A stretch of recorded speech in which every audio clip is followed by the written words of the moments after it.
sannan ya ce Allah ya saka wa malam da gidan aljannatul firdaus amin. wannan ya ce Allah ya ƙara wa malam lafiya da nisan kwana mai amfani amin. Tambaya ta ita ce, yanzu idan mutum ma'aikacin wata ne yakan sayi ƙaramin buhun shinkafarsa kuma ya lissafa cewa ba zai iya samun kuɗi ba sai wani watan, to yanzu sadakar fiddakai a ciki zai fitar? Shi yasa muke ce muku dan albashi a bashi zakka. Shi ma to na idan ya fitar a ciki bayan sallah zai iya takura sosai, ko har sai ya ciwo bashi, to yanzu sadakar nan tana zama wajibi a kansa kuwa? Allah maɗaukakin sarki ya buɗa mana, ya yalwata mana baki daya. Zakatu da kai, kamar yadda malamai suka ce, ta lizinci duk wanda yake da qutu yaumihi, abinda zai ci na yau. To shi ko wannan kage yana da na wata, wanda yake da na yau kawai an ce sai ya bayar, to ballantana wanda yake da na wata.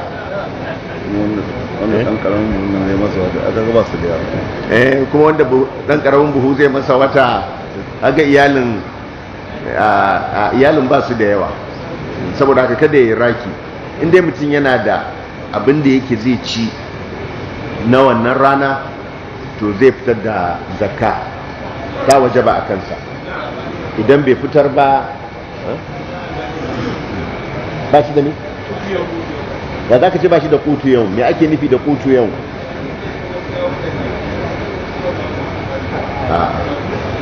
Kada ka faɗa haka.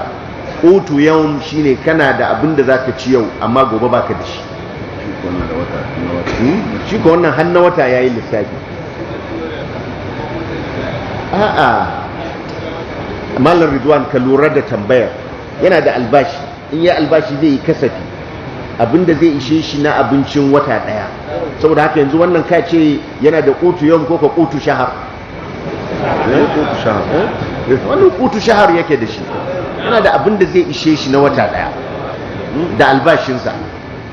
Amma wanda yake da kutu yau shine wanda yake idan ya je ya aiki zai samu abinda za a ci yau, gobe babu sai ya fita ya sake nemowa.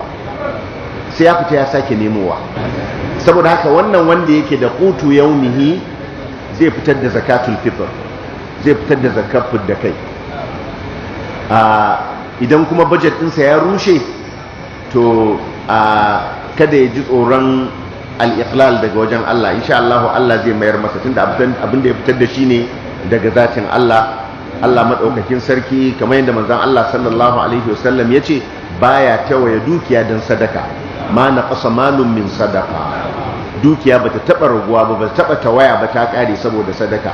A ce ga wani can ya tsiya ce saboda yawan sadaka ya sa yanzu ba shi da kokobo, wannan baya yiwuwa. Na